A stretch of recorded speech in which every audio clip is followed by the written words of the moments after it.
Hey everyone, come to Daddy. Hi, we're here. The best. There's room for all of you. Let's make something amazing. Can't wait to build with you, Sam. We love what you're doing here.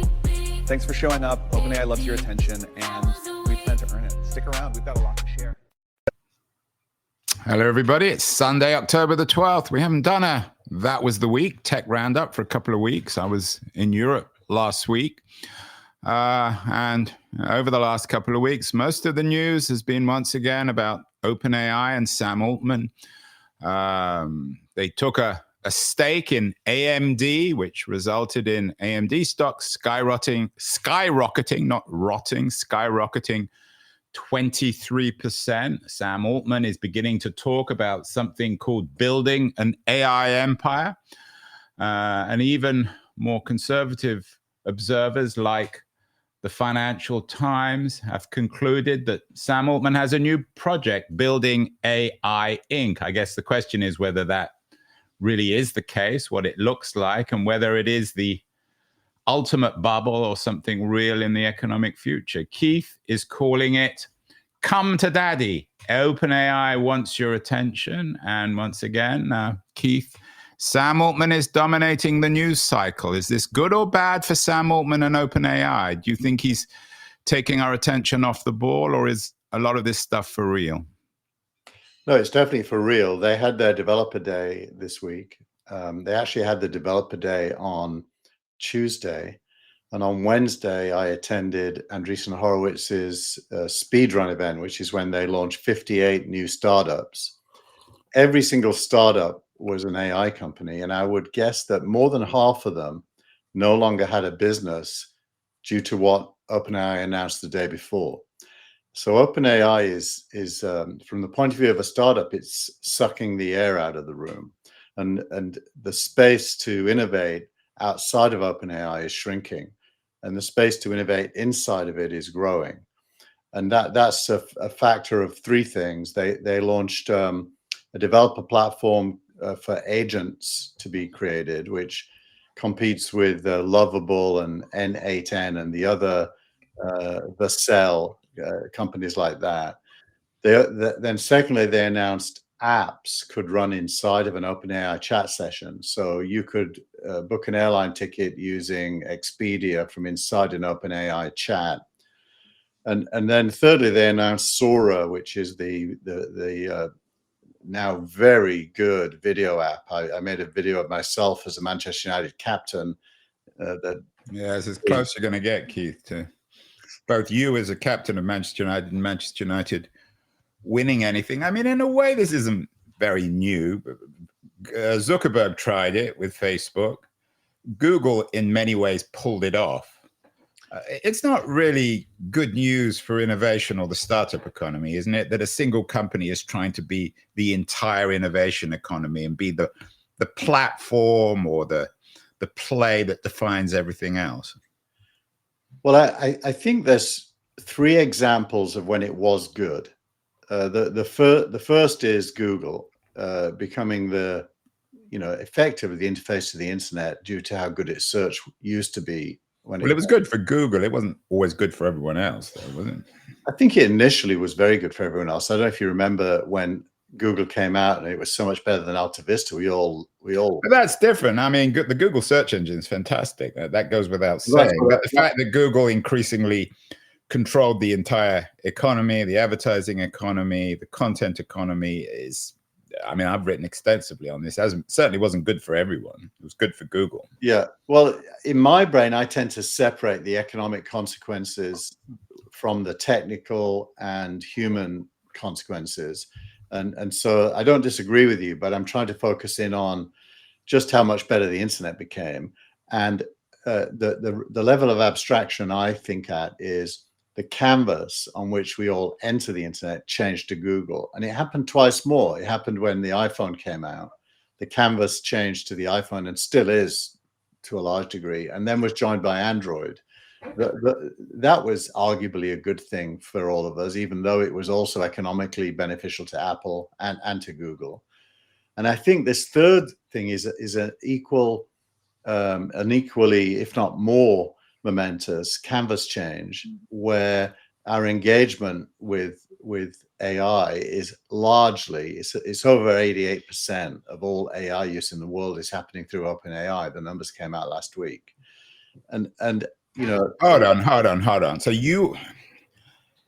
I don't know if you had a piece on this. 88% of all AI interactions are through OpenAI. So you're suggesting that the rest, the other 12, the other 12% are Anthropic, Google, XAI.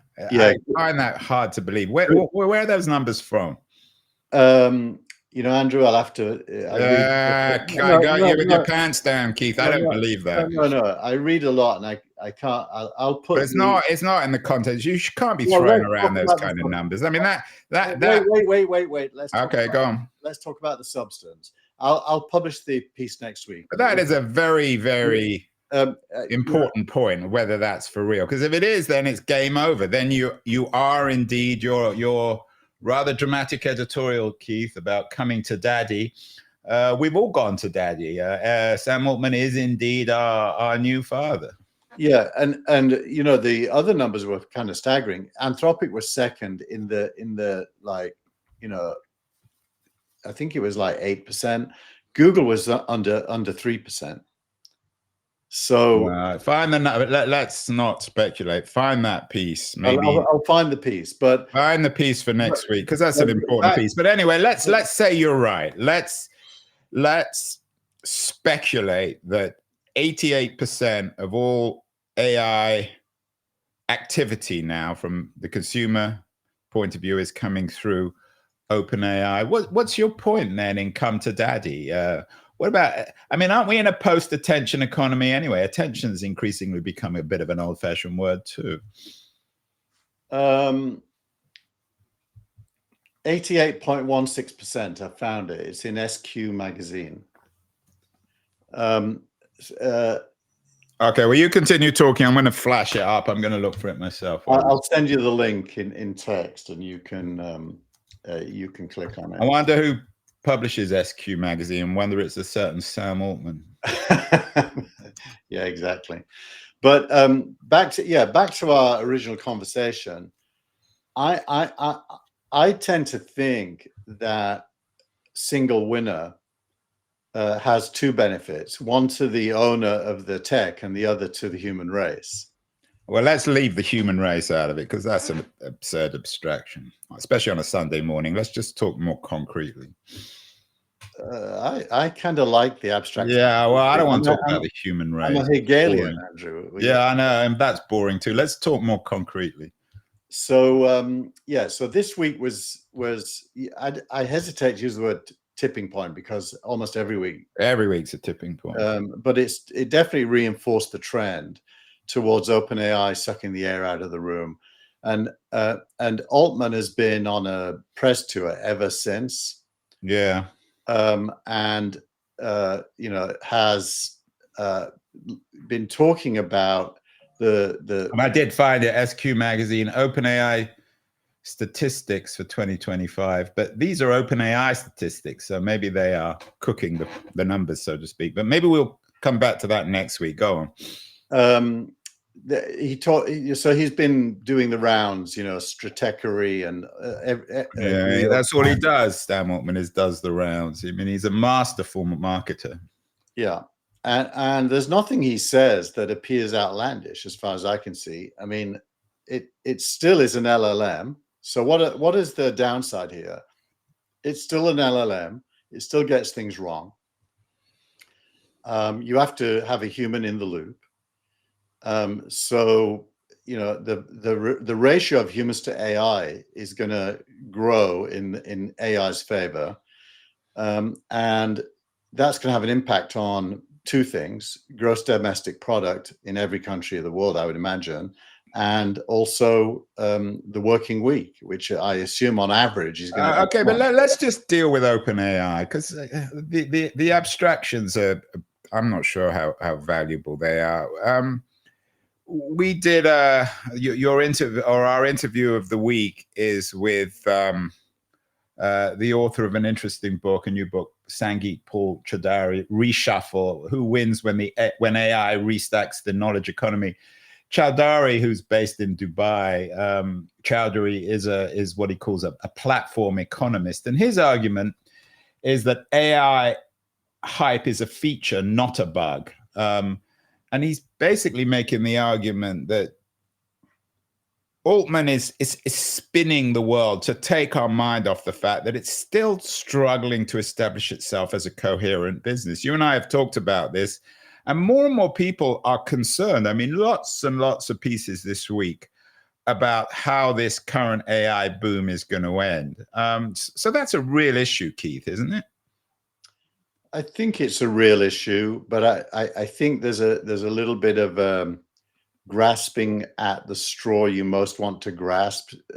So as you look at the whole through a certain biased prism, the one this week is all the money changing hands between NVIDIA and OpenAI and AMD. Right, it's like one of those street players where you have those three things and the thing is moving so fast, we're not sure where the money is. Is it with Oracle? Is it with AMD? Is it with Intel? Or is the guy who's playing the tricks on us on the street, is it Sam Altman? And we have no idea where the real money is. To me, it veers into the world of conspiracy theories, which of course are very popular. In the absence of knowledge, everyone grasps onto a conspiracy. It's not a conspiracy theory to be concerned about these billions of dollars changing hands, and still no one is quite clear about what it means, who's playing what game, and what the actual outcome is. You don't have to be a conspiracy theorist to be concerned with that. Well, I think we can help there. We can help those people by just stating a few truths. I mean, the first is for this AI to be fully distributed worldwide and be capable of serving even the poorest individual with the highest quality of access to knowledge is going to require a massive amount of electricity, a massive amount of data centers, a massive amount of chips in the data centers, and running 24/7, and then improving over time at the software level. And that leads to a problem which all the players have, and it is a problem, not a solution. The problem is, how do you fund it? And most of the activity we've seen this week is an initial answer to the question, how do you fund it? Right, that's a good point. You probably should have, not that I want to give you editorial suggestions, Keith, but the Come to Daddy might get you some clicks, but maybe how do you fund it? It would have been a better title. I like that.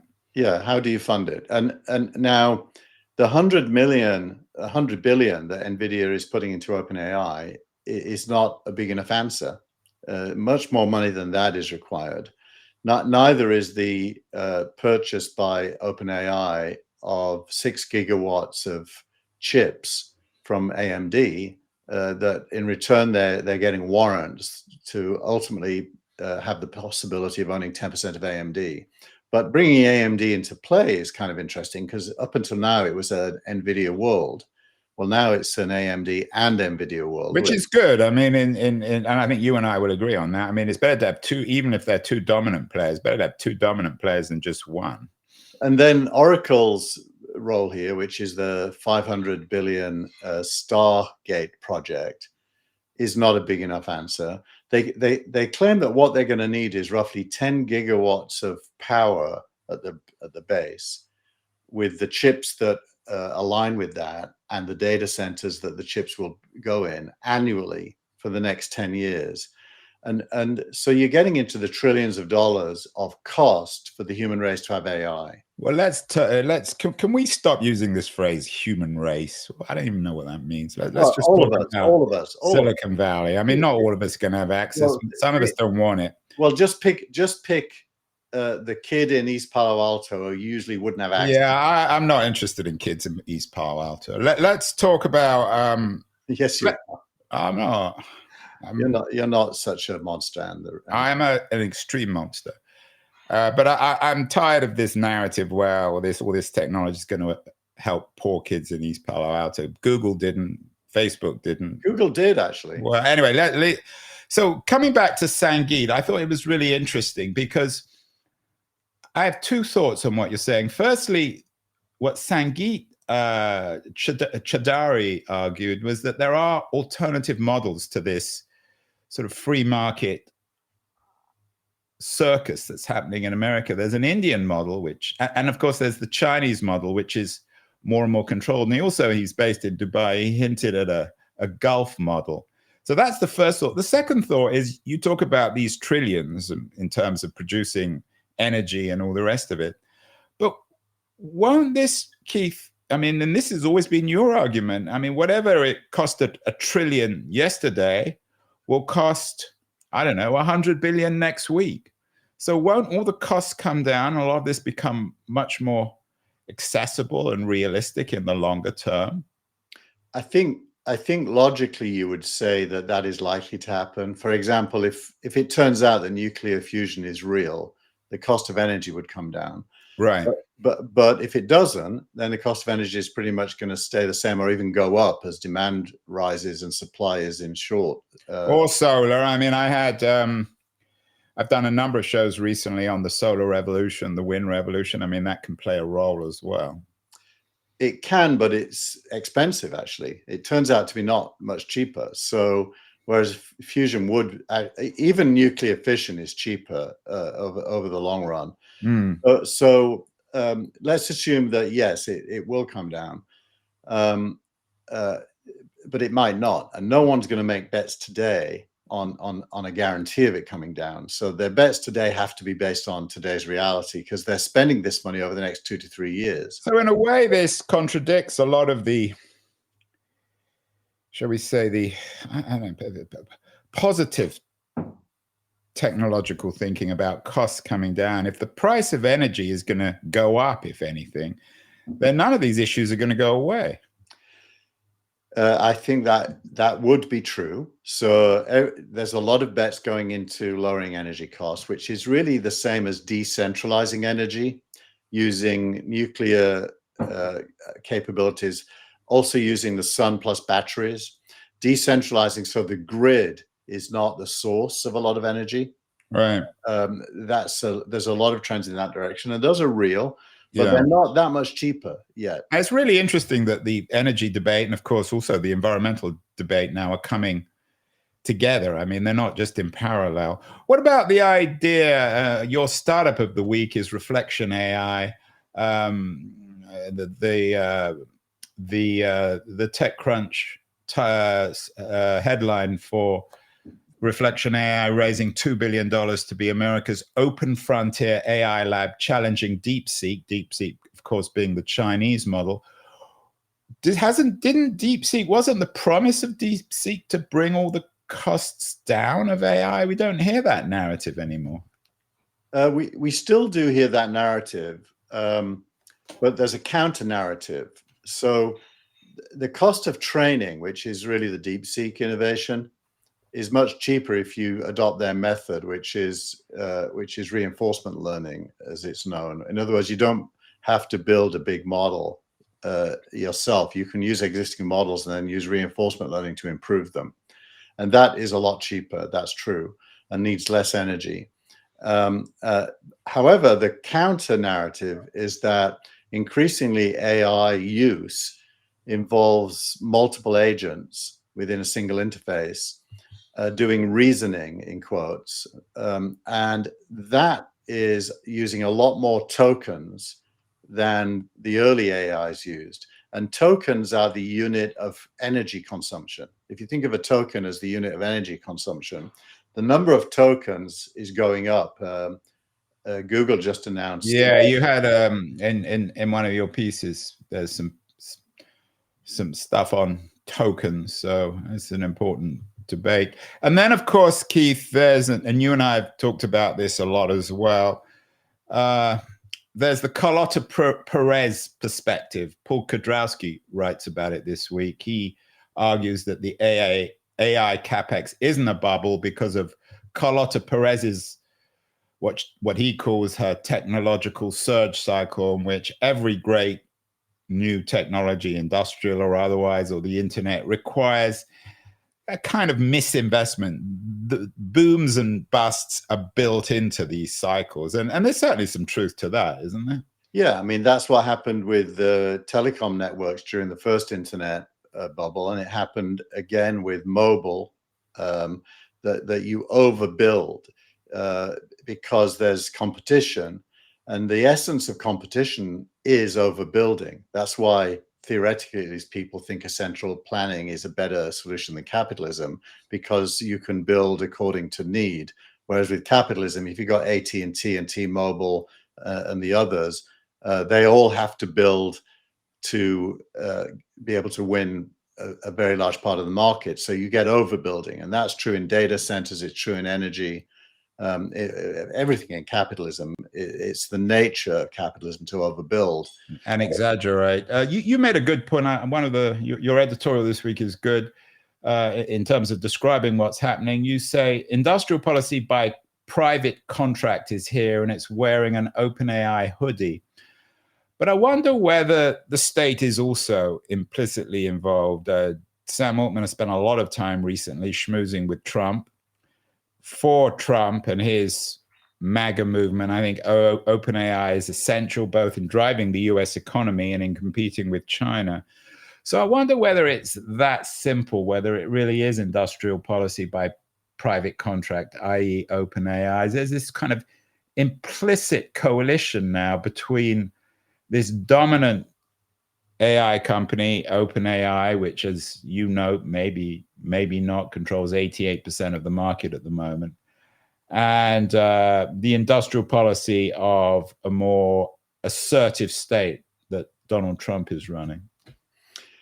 Yeah, I mean, the state clearly isn't paying for anything, but the state is. And that's Trump's model. His genius is never pay for anything and put your names and slap your name on it.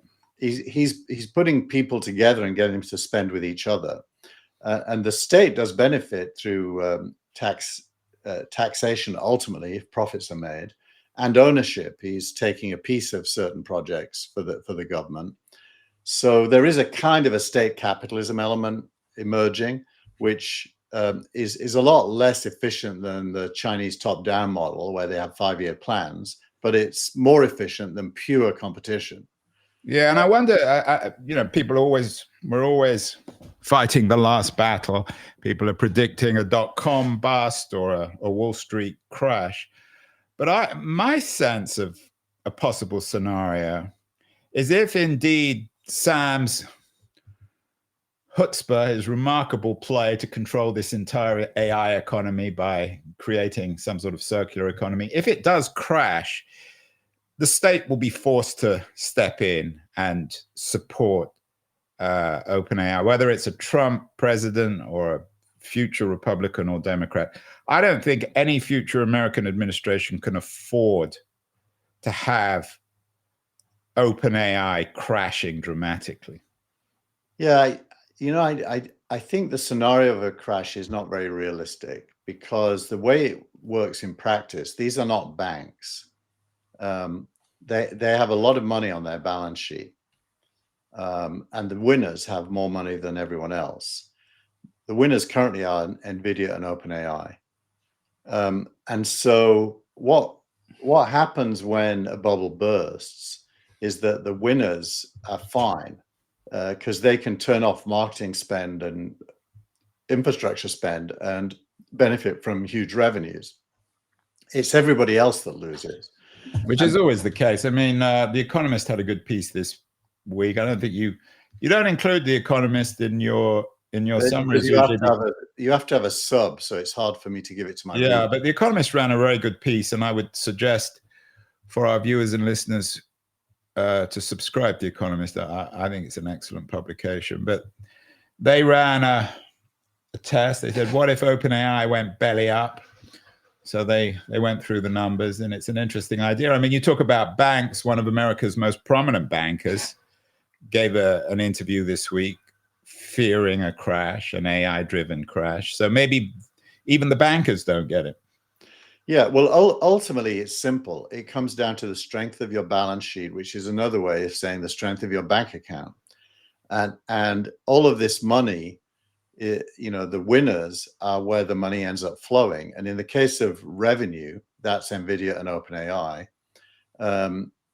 In the case of contracts, well, there's other people signing contracts, but that's not the same as revenue. So I think what you're going to see is smart investors and larger funds, which is a trend, by the way, are going to be owning the winners, and normal people are going to be not owning the winners. So and doesn't surprise me. You've always been more hopeful about the democratic kind of investment. So it's probably not surprising you went to an Andreessen Horowitz Open Day this week. They're promoting this.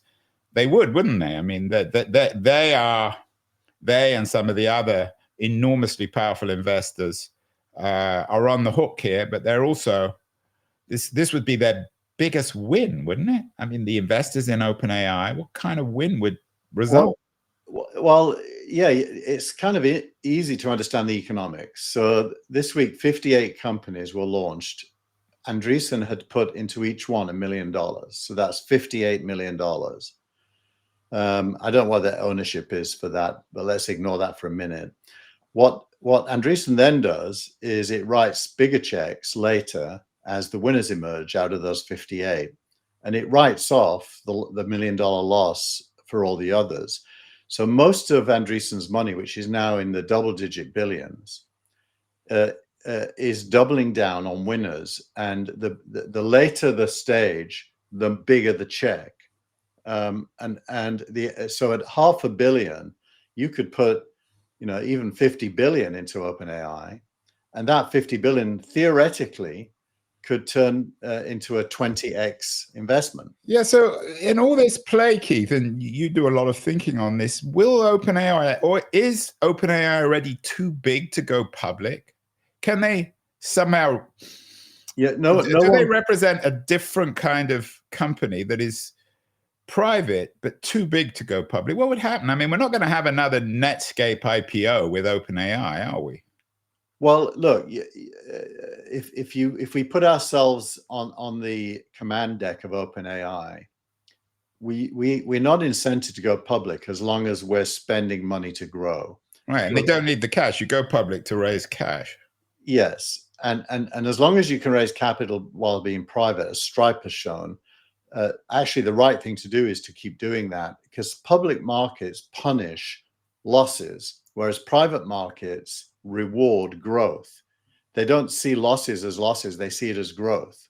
And so that's a chalk and cheese. So going public is certainly, the lion's share of all the money on the planet comes through public markets. So there's a lot more money in public markets, but it's a lot harder for a company to be public through its growth stage. So if I'm Altman, I'm only going public when I'm cash flow positive. Which we don't need to go public. I mean, the market is almost smaller than you. You don't need to go public at this stage. That's true, because you can raise. It's not. But I think we're talking about different kind of categories. That they're revolutionizing the idea of private and public companies. Well, going back to the how do you fund this, the ultimate answer is to be public, because there's much more money in public markets by a large factor than even in all the private markets put together, including all the Saudis and all that money. Yeah. So ultimately, it's about how do you fund it, and as long as private markets haven't dried up, there's no reason to go public. Yeah, you had another interesting piece from Andreessen Horowitz on the successor to postmodernism. And I don't want to talk about postmodernism, but I do want to talk about this essay suggesting that we live in what Alex Danko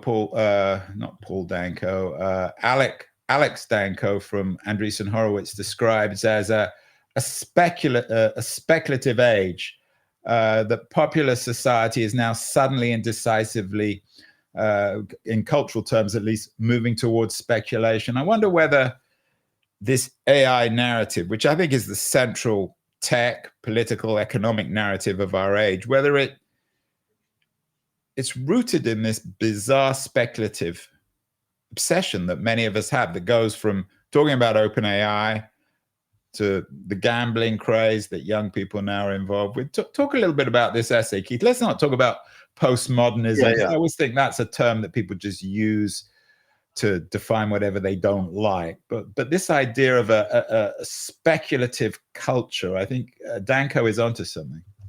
Yeah, I think you would add the word to speculative, you'd add short-termist. Right. Basically, the world is becoming much more short-termist. We were talking off air about our children doing lots of gambling, as it's now become possible in the States to gamble, at least in some of the states in the US. And that speculation culture is short-term individualism, let's call it. I'm not convinced it's a new era. I think it's a continuation of the old, but as you said, let's not get into that.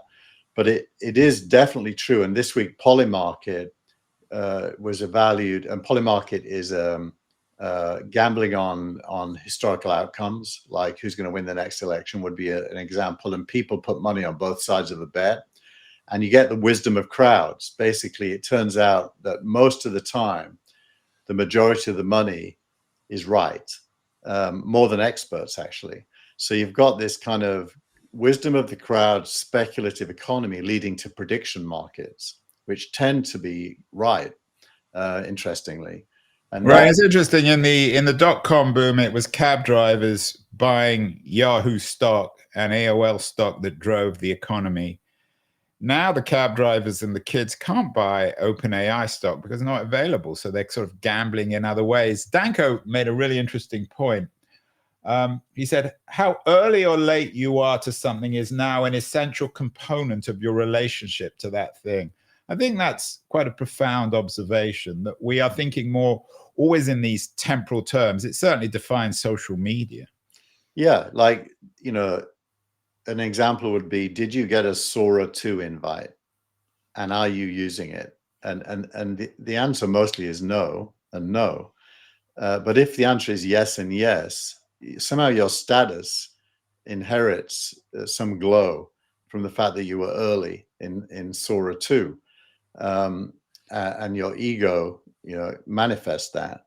And so it's short-termist, it's individualistic, and it's speculative. None of which are good. Yeah, but it's defining the culture.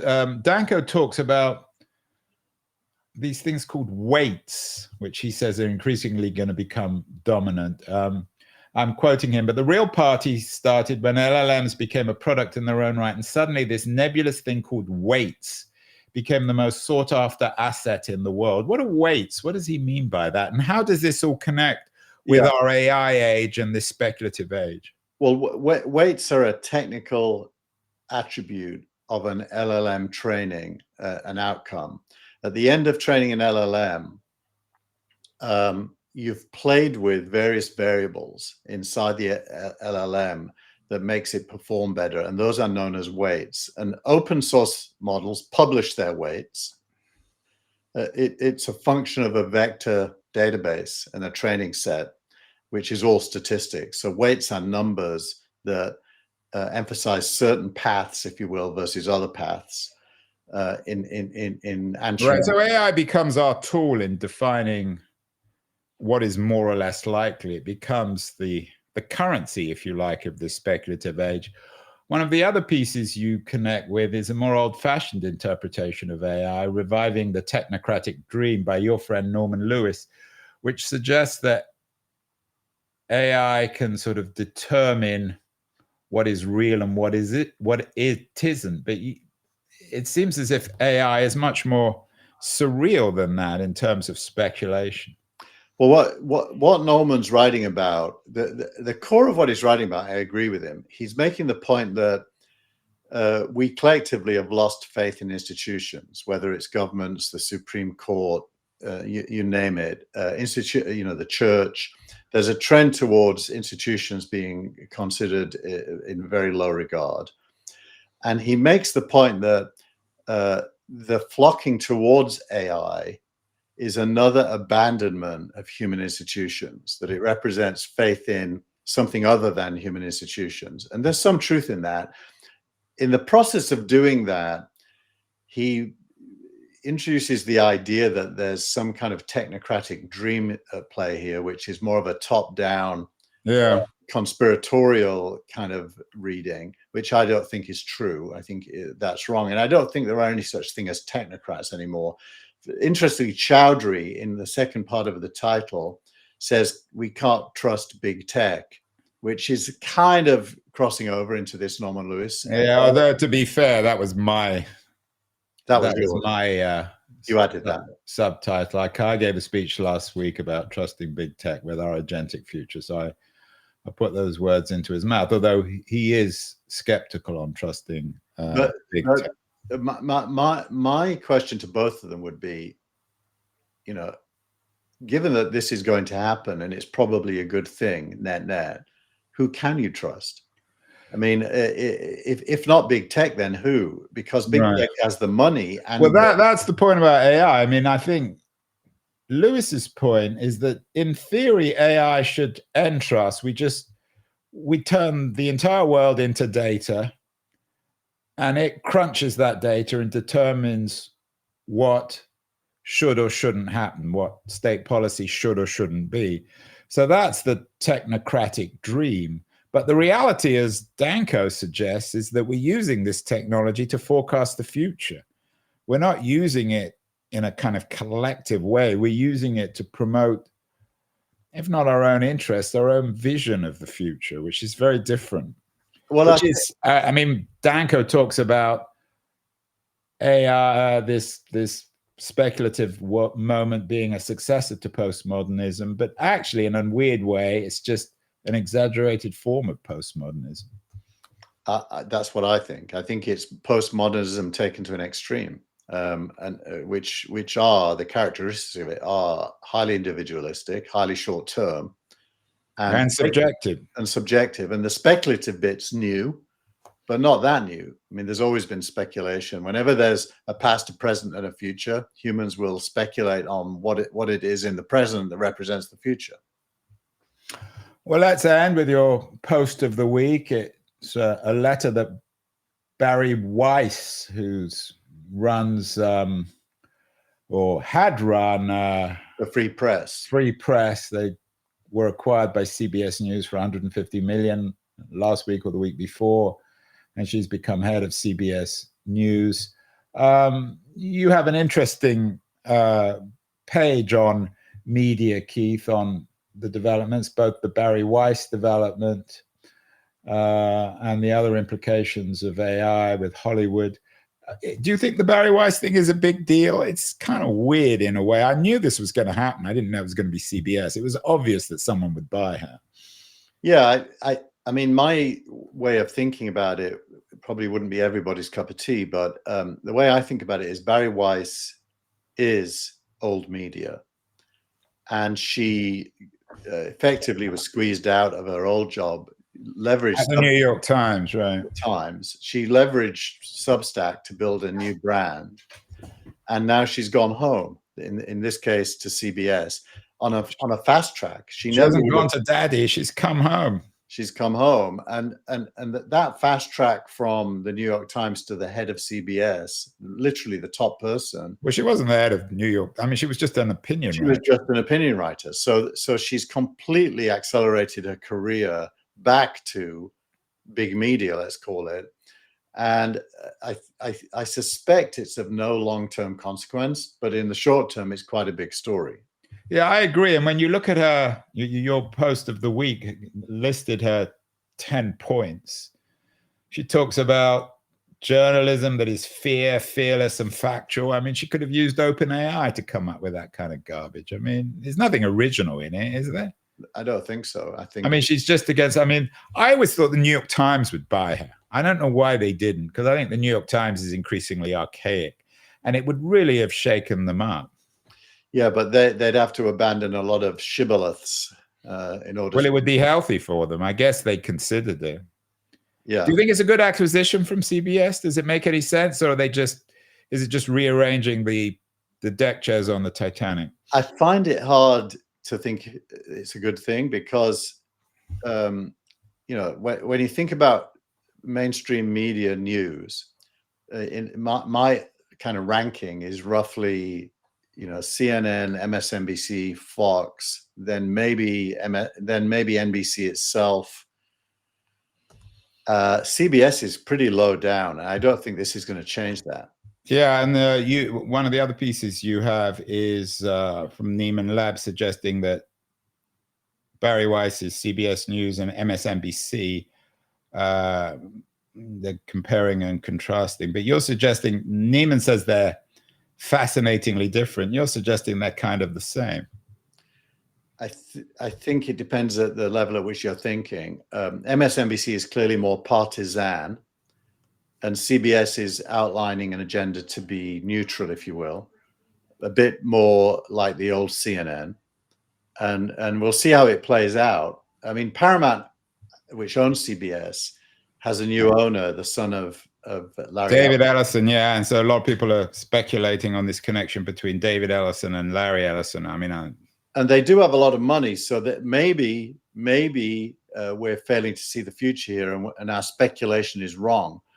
Maybe CBS will rise like some kind of a beacon, but it's hard to believe in that because the brand is so tarnished. Yeah, and Barry Weiss is not as objective as she claims, is she? I mean, she has certain areas, particularly when it comes to Middle Eastern politics, where she's clearly, I mean, that's why she got bullied at the New York Times, or she claims she was bullied at the New York Times because of her views on woke politics and on Israel. So I tend to agree. Finally, you talked about these single companies like Google making the world a better place. Cory Doctorow certainly wouldn't agree. He came up with the term "enshittification," which caught on. It's a brilliant word. He has a new book out about it. Is he right, Keith, that the internet has become enshittified, if there's such a word? The services, the products. Yeah. I mean, I think he was someone, say, for example, we began talking about Google. The original Google search engine was very good. Now it's less good. It's hard to trust. You never quite know whether the links are supported by advertising or other words. Does Doctorow's argument have a point? And might it be a warning to our friend Sam Altman about enshittifying, shall we say, AI? Well, firstly, yes, he's right.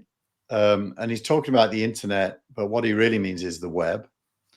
And it's important to distinguish. The internet is the pipes and protocols. The web is one of the protocols that content tends to live in. So the web and many apps, especially news apps and social media apps, he's completely right. But interestingly, it doesn't travel into AI. OpenAI for the last 3 weeks have been using Pulse, which is their daily proactive tech that gives you things to think about ahead of your day. Yeah, speaking of agentic futures, it's a little chilling, but that's another story. But the quality of it is really good. I mean, my productivity in my day job at SignalRank has gone through the roof. This isn't your day job, Keith, and that was the week? No, that's my week job. Once a week. We summarize once a week. And I hope it's W-E-E-K rather than W-E-A-K. Exactly. But I think there's a good chance that enshittification gets orphaned on the web and doesn't travel through to AI. So you are still an optimist. You think that AI and Sam Altman are going to make the world a better place? And I'm not bringing up any poor kids in East Palo Alto. That's another story. Yeah, and well, I don't have an unambiguous hero mentality there, because it begs a lot of questions about if untold wealth is created down this path, how do we all benefit from it is a question. Yeah, to put it mildly, given that all the wealth will be controlled by Andreessen Horowitz, Sam Altman, and one or two other people. But we will see. This story is only just beginning. Good conversation, Keith. I can't believe how much we agree. Fortunately, we avoided talking about both humanity and poor children in East Palo Alto. We'll talk again next week. Have a great week, and we'll talk tech summary next weekend. Thanks so much. Bye. Hey everyone, come to Daddy. Hi, we're here. The best. There's room for all of you. Let's make something amazing. Can't wait to build with you, Sam. We love what you're doing here. Thanks for showing up. OpenAI loves your attention, and we plan to earn it. Stick around. We've got a lot.